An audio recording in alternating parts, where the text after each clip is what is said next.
Good evening. Goodbye Forever by Ngak'chang Rinpoche. Chapter 20, Part 2.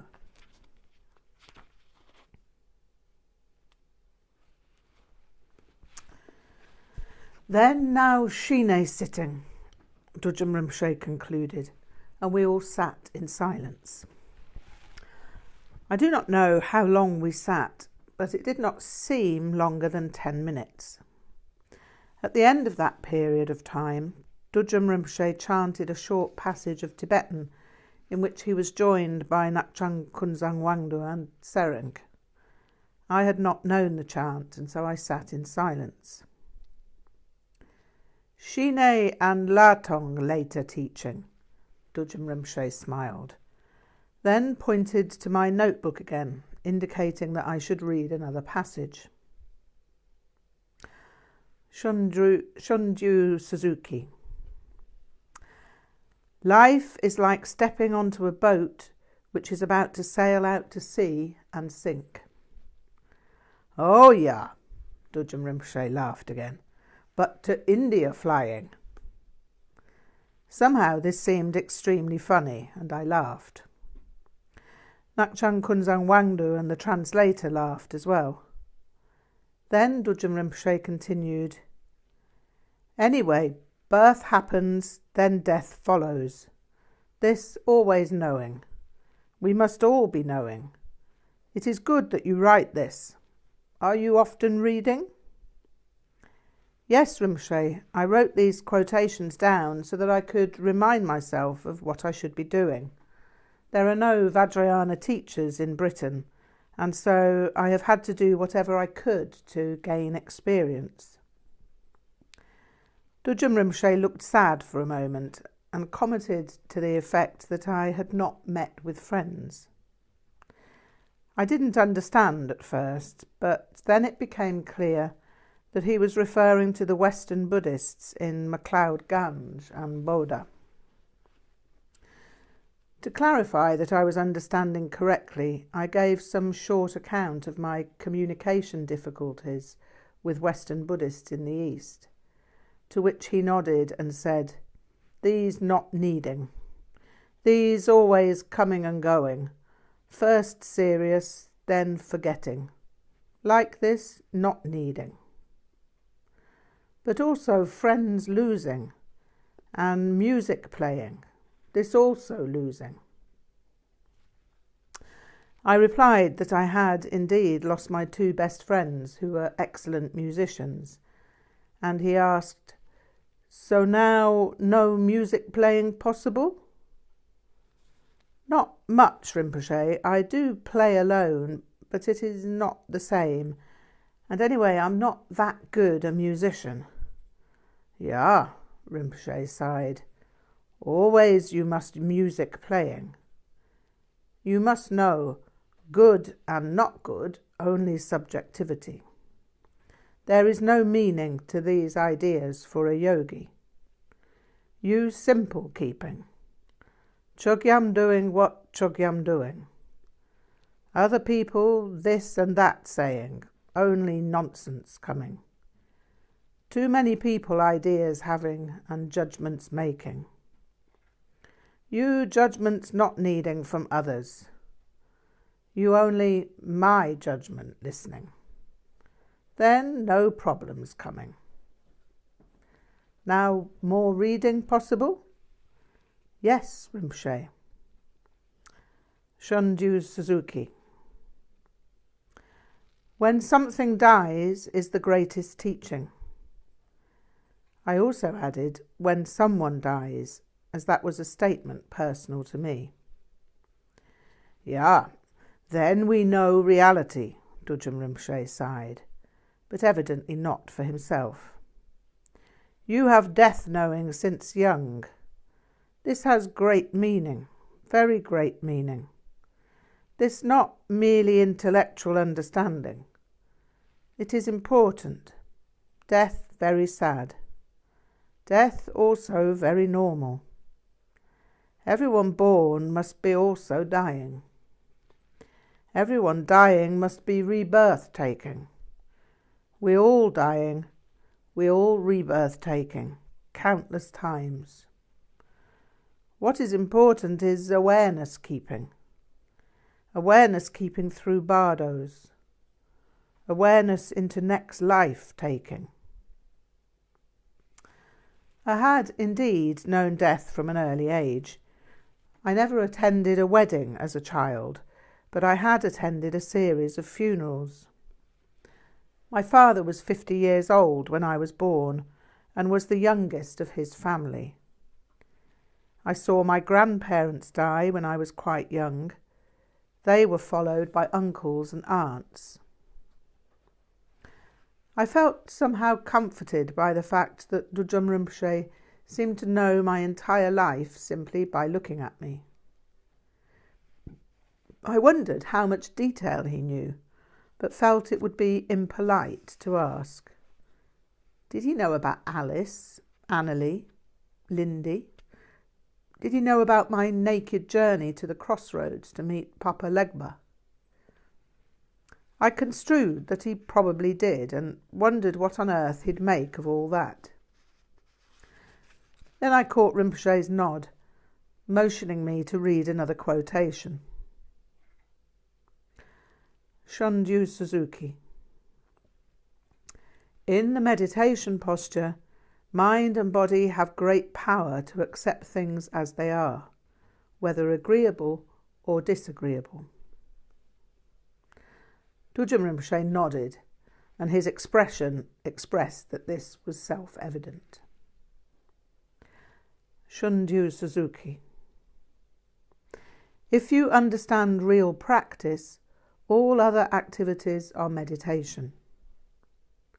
If you don't understand how to practice in the real sense, then even though you practice very hard, what you acquire is just technique. Yeah, Düd'jom Rinpoche stated, most deliberately tapping the table with his forefinger 3 times. This important, especially in Dzogchen important. You must be every day coming when I have time, and you must tell about practice so that I will know how continuing and what method using. Shunryu Suzuki. While you are continuing this practice week after week, year after year, your experience will become deeper and deeper, and your experience will cover everything you do in your everyday life. The most important thing is to forget all gaining ideas, all dualistic ideas. In other words, just practice. Do not think about anything. Just remain on your cushion without expecting anything. Then, eventually, you will resume your own nature. That is to say, your own nature resumes itself. Düd'jom Rinpoche glanced out of the window for a few moments and commented, Deeper, wider. Yeah, these words have no great meaning. Meditation, everyday life becoming. That is Dzogchen. Then nature is there of itself. This is Rangdrol, self-liberation. Tomorrow returning, then Dzogchen speaking. Cherdrol, Shardrol, and Rangdrol speaking. After a pause, Düd'jom Rinpoche asked, More coming? I replied that there was a little more, and Rinpoche inquired as to how much. I said that there were only 4 more excerpts, and he asked me to read them, and commented on each one in order that I could make annotations from him that would serve me in developing the view. Shunryu Suzuki. When you accept everything, everything is beyond dimensions. The earth is not great, nor a grain of sand small. Picking up a grain of sand is the same as taking up the whole universe. To save one sentient being is to save all sentient beings. View, meditation and action, Rinpoche began, central to Dzogchen. When non-dual awareness, each action complete and perfect coming. Everything accepted because everything perfect in its own arising. Shunryu Suzuki. Meditation is not some fancy special art of living. The teaching is just to live, always in reality, in its exact sense. To make effort, moment after moment, is the way. Making effort, Rinpoche mused momentarily. This is important at the beginning. But when meditation integrated with life, then effort not necessary. Without reference points, no dissatisfaction coming.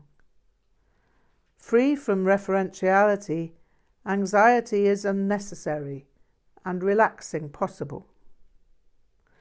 Appearances infinitely pure, so discrimination unnecessary. Serenity having. When self-existent wisdom is total, effort unnecessary and cheerfully resting. Shunryu Suzuki. Even though you read much Dharma, you must read each sentence with a fresh mind. You should not say, I know what Dharma is. This is also the real secret of the arts. Always be a beginner. Yeah, Rinpoche smiled. You must Vajrayana like artists studying, because you are an artist. Always senses and sense fields remembering. This is where awareness finding.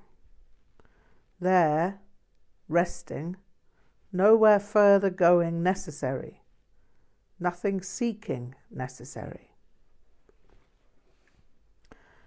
Shunryu Suzuki. When you are sitting in the middle of your own problem, which is more real to you, your problem or you yourself? Awareness here, right now, is the ultimate fact. Rinpoche laughed. Maybe mosquito net buying. Somehow that was one of the funniest things anyone had ever said to me, and also entirely practical.